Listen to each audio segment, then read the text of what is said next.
안녕하세요. 양심중고차 이진영입니다.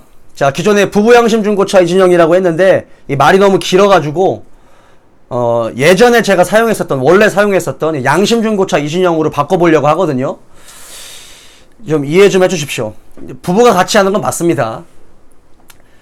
자, 오늘 자동차 상식 주제는 지난번 영상에 이어서 자동차의 골격 두 번째 프레임 바디의 특징입니다. 정식 명칭은 바디 온 프레임이고, 쉽게 우리가 뭐 현장이나 이런 데서 뭐 프레임 바디라고 이야기를 하니까 그냥 프레임 바디라고 이야기를 할게요.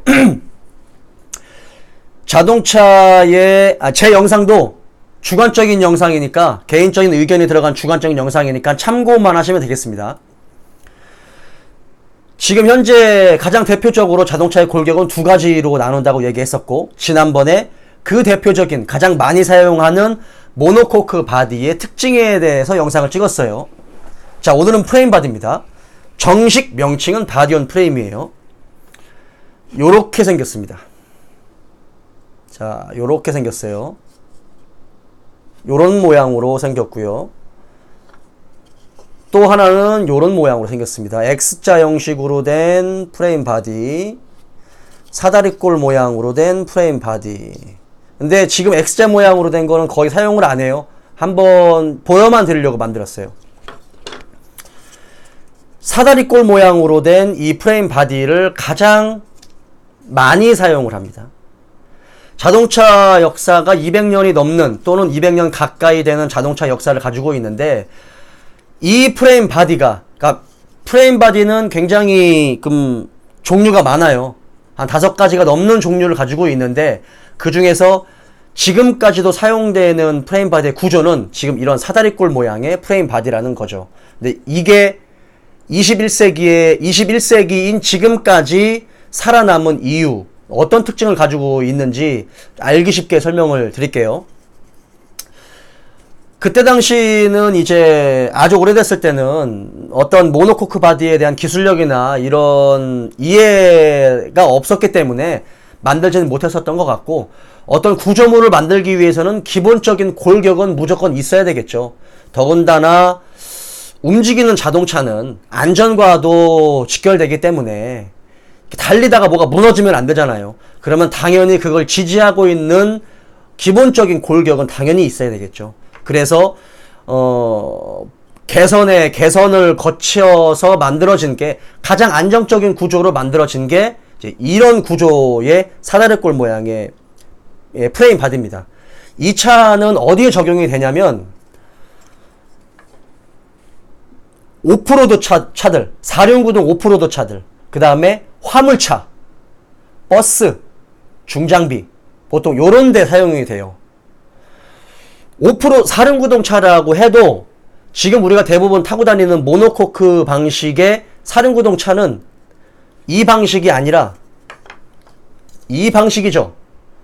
요게 이제 이 모양 자체가, 자동차의 디자인 자체가 하나의 골격으로 된 이 모양은 아무리 4륜구동이라고 하더라도 오프로드 주행이 불가능하다고 했습니다. 왜냐면 뒤틀려 버리기 때문에.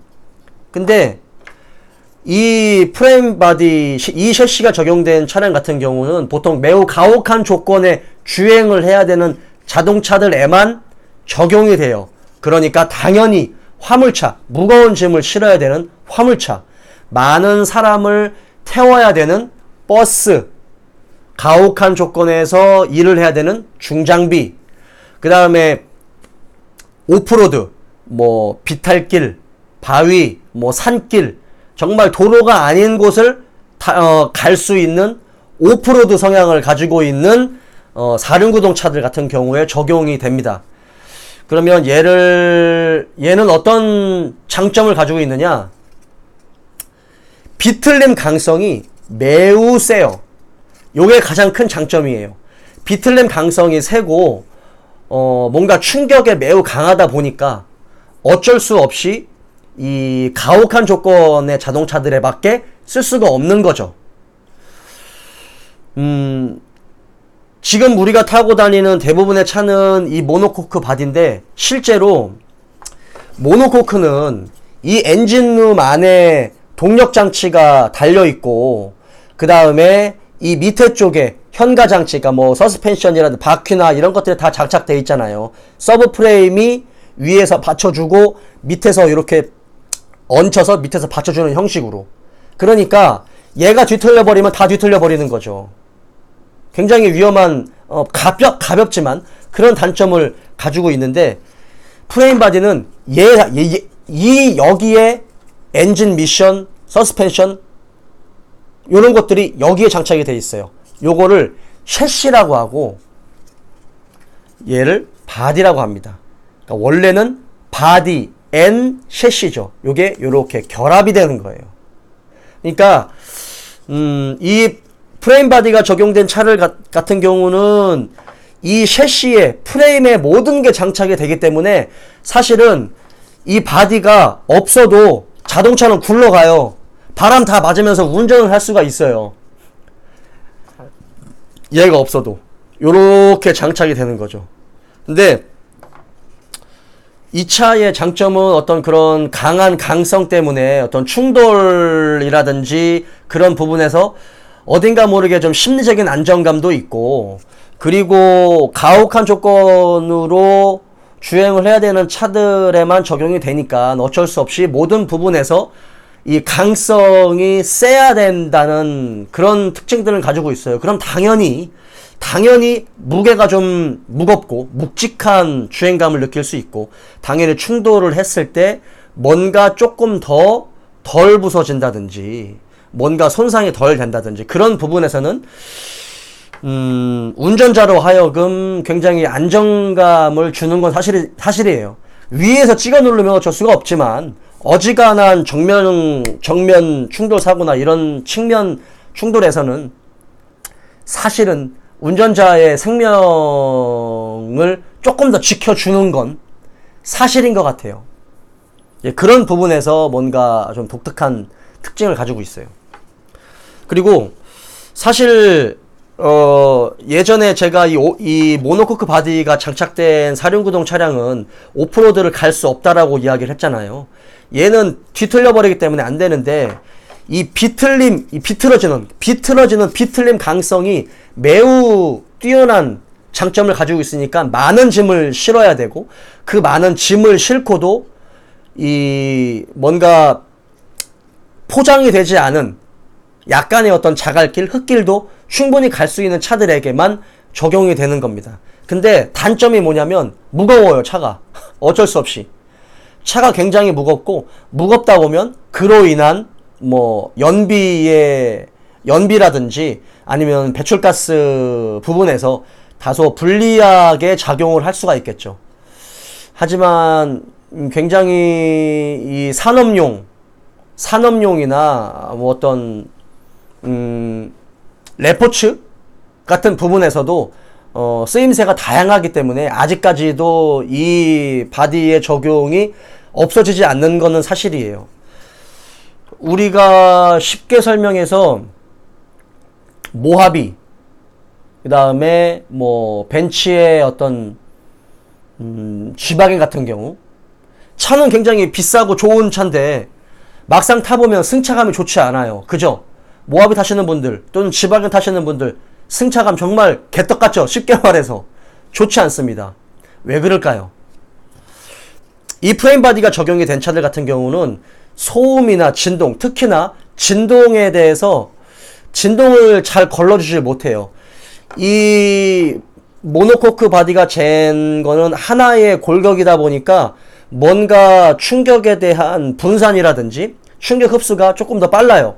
그래서 굉장히 좀 안락한 승차감을 가지고 있는 건 사실인데, 프레임 바디가 적용된 거는 이 셰시에다가 바디를 이렇게 딱 올려놓은 거예요. 쉽게 말하면 여기 이쪽에 이렇게 브라켓이 이렇게 있어요. 그죠? 브라켓이 보이시죠? 이 브라켓에 얘를 딱 연결시켜 놓은 거예요. 그러니까 얘하고 얘도 한 몸이 아니죠. 이질감이 듭니다. 그리고 이 셰시에다가 이 셰시에 엔진이 들어가고 이 현가 장치들이 들어가요. 그러니까 현가 장치에서 오는 진동이 얘가 못 걸러주는 거예요. 얘가 못 걸러줘.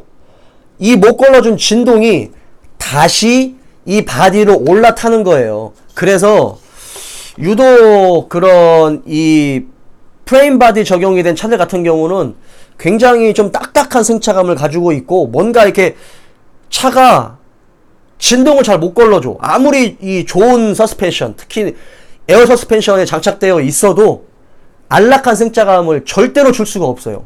요건 큰 단점이에요. 그래서 앞에 타시는 분들은 괜찮은데 뒤에 타시는 분들은 정말 허리 아프고 굉장히 좀 멀미하시는 분들도 있으실 거예요. 요거는 지향점이 달라서 그래요. 쓰임새가 다른 거죠. 그래서 이렇게 비싸고 이렇게 좋은 차가 왜 승차감이 이렇게 개떡 같을까 라고 말씀하시는 분들이 있는데, 오늘 제 영상을 보시면 이해를 하셔야 됩니다. 지향점이 다른 거죠. 보통 이런 프레임 바디가 적용된 차들 같은 경우는 이제 화물차나 버스 같은 건 빼버리겠습니다. 우리가 타고 다니는 이런 차들 같은 경우 오프로드와 온로드도 같이 갈 수 있게 설계를 해놨어요.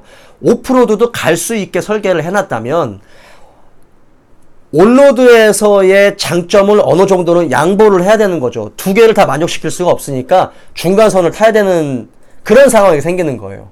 그래서 보통 이런 프레임 바디가 적용된 건 굉장히 띠뚱띠뚱하고 막 롤링이 있고 그래요. 그래서 좀 잔진동도 있고 좀 딱딱하고 뭐 요런 건 있는데, 말씀드린 대로 어떤 자갈길이라든지 흙길이나 이런 오프로드를 갈 때는 이 자동차가 뭔가 좀 딱딱하고 좀 탄탄하고 안정적으로 간다는 느낌을 받으실 거예요. 그게 왜냐면 비틀림 강성이 매우 뛰어나다 보니까 오프로드를 갈 때는 이 평평하지가 않잖아요. 어떤 부분에서는 어떤 도로는 이렇게 되고 어떤 도로는 이렇게 위에 올라와 있고, 하지만 이 길을 자동차가 반드시 가야 돼요. 기울어지긴 하겠지만 반드시 가야 됩니다.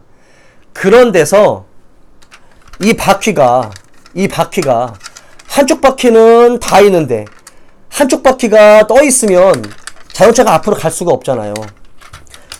그럴 때 모든 4개의 바퀴가 다 지면을 붙잡고 있어야 되거든요. 그러면 안에 있는 이 현가 장치들, 이렇게 서스펜션, 쇼워크쇼바라든지 뭐 여러 가지 어떤 그런 암들이 많이 움직여야 돼요. 이런 승용차처럼 조금씩만 움직이면 오프로드를 갈 수가 없겠죠. 이게 움직임의 폭이 굉장히 좀 많아야 됩니다. 요걸 휠 트러블이라고 하거든요. 얘가 요렇게 많이 있어야 바퀴가 이게 좀 노면을 잘 붙들고 있을 거 아니에요. 그렇죠. 이러한 이 값을 너무 많이 줘야 하다 보니까 일반적인 주행을 할 때 어쩔 수 없이 롤링이 조금씩 있는 거는 사실이에요. 그래서 이 프레임바디 적용된 차들 같은 경우 좀 어쩔 수 없이 끼우띵 거리는 거. 예전에 뭐 뉴코란도, 뭐 갤로퍼, 뭐 레토나, 그 다음에 모하비도 그렇고, 이렇게 오프로드를 갈 수 있는 차들, G바겐도 끼우띵 거려요. 그런 차들 같은 경우 이렇게 롤링이 이렇게 있어요. 왜 이럴까라고 하는 게 바로 그런 이유 때문에 그렇습니다. 그런 데를 가려면 차가 이렇게 비틀리면 안 돼요.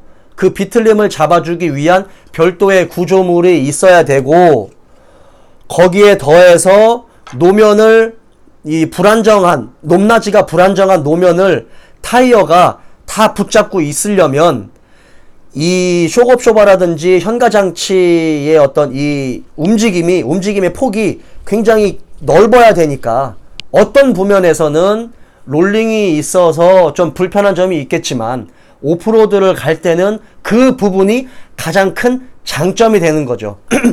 그래서 중간선을 탈 수밖에 없는 겁니다. 지향점이 다르죠.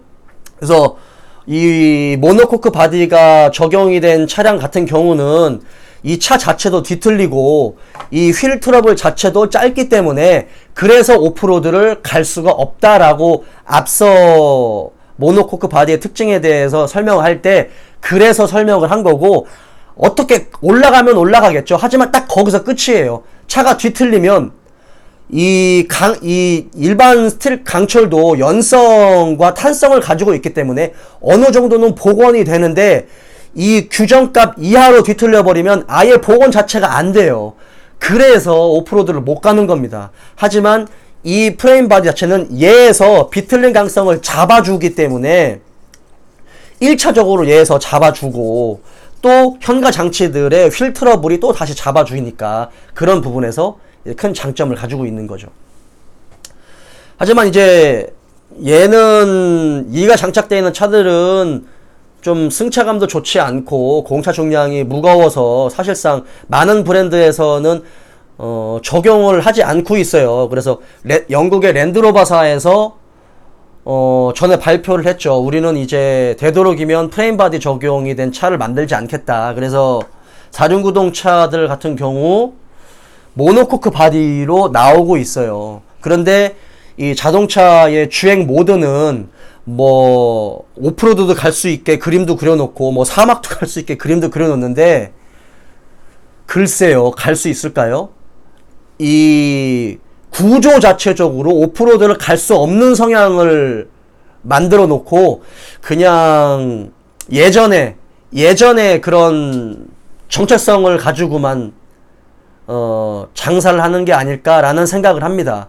어쨌든 못 간다라고 생각을 하시는 게 가장 편하실 거고, 이런 구조는 굉장히 오래됐지만 예전에 미국의 지프 랭글러 같은 경우는 4륜구동을 가야 되기 때문에 무조건 2차 이런 구조를 갈 수밖에 없어요.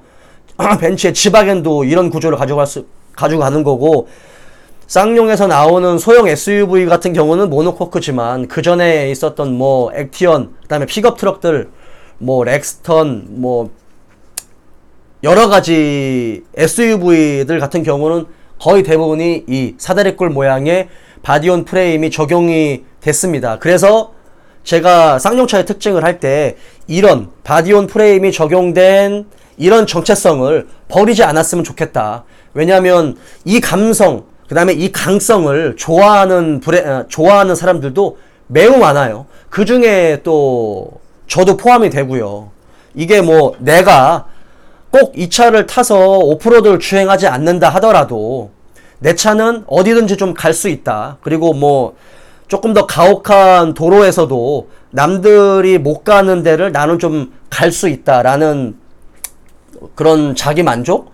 그 다음에 이 프레임 바디가 적용이 된다라고 하면 어쨌든 간에 어떤 부분에서든 강성이 확보가 되기 때문에 충돌을 했을 때 뭔가 심리적으로 좀 안정이 되는, 실제적으로 덜 부서지는, 그게 어떤 부분에서는 뭐 다를 수가 있겠지만 어떤 부분에서는 실제적으로 좀 덜 부서지고 그게 운전자의 어떤 생명과도 직결이 되는 부분에서 매우 좋은 장점으로 작용하는 게 사실 있어요. 사실 있습니다. 그리고 이런 프레임 바디가 적용이 된 4륜구동 차들 같은 경우는 실제로 오프로드를 주행을 해야 되고, 그 오프로드 같은 경우는 포장된 도로가 아니라 뭐 각도도 굉장히 높잖아요. 그래서 그런 각도에서 혹시라도 차가 굴러 떨어졌을 때 이렇게 적용이 된 차들 같은 경우가 가다가 이렇게 막 굴러 떨어졌을 때 실제로 이런 모노코크 바디만 적용이 된 차량보다는 이런 A필러, B필러, 이런 루프나 C필러 이런 부분에서 이런 부분을 훨씬 더 강하게 만들어놔요. 왜냐면 이 부분이 무너져 버리면 안 되니까요. 오프로드를 간다는 얘기는 실제적으로 차가 옆으로 넘어질 수도 있고 정말 뒤로 굴러 떨어질 수도 있는 조건을 가지고 있잖아요. 그런 조건을 다 만족을 시켜야 되기 때문에 이런 바디 자체도 조금 더 튼튼하게 만들 수밖에 없는, 뭔가 좀 무식하겠지만 튼튼하게 만들 수밖에 없는 구조로 되어 있어요. 하지만 프레임 바디가 적용이 되지 않은 그냥 이런 모노코크 바디는 오프로드를 갈 수가 없으니까 그런 부분에서는 조금 더 이 승차감이나 이런 부드러운 주행감 위주로 세팅을 하니까 그런 데서는 뭔가 이게 지향점이 좀 다르게 세팅을 할 수 있는 거죠. 그런 부분에서도 제 개인적으로는 뭔가 좀 심리적으로 튼튼한 그런 안정감을 느낄 수가 있고, 다소 일반 주행에서 진동이 발생할 수 있고, 그 다음에 어떤 어쩔 수 없는 롤링이나 그런 부분이 발생할 수 있다 하더라도, 이 묵직한 주행감이나, 아까 앞서 말한 장점들, 그런 부분이 좀 좋은 장점이지 않을까. 하지만 이게 전 세계적인 추세는 사실은 절대로 아닙니다. 일부 브랜드에서 일부 차종에만 들어가는 거고, 이게 화물차에는 무조건 들어가야 돼요. 화물차, 버스에는 무조건 들어갈 수밖에 없는 구조로 되어 있습니다. 왜냐하면 무거운 짐을 실어야 되는데 이 비틀림 강성과 이런 무게를 지탱을 해야 되는 그런 부분에서 무조건 이 매우 큰 강성을 요하는 그런 구조가 뒷받침돼야 되는 부분이 있어야 되거든요. 이게 프레임 바디의 특징이 아닐까 생각을 하고요. 다음번에는 이제 또 다른 주제를 가지고 또 영상을 찍어 보겠습니다. 자, 프레임 바디, 바디 온 프레임 바디 특징 오늘은 여기까지입니다.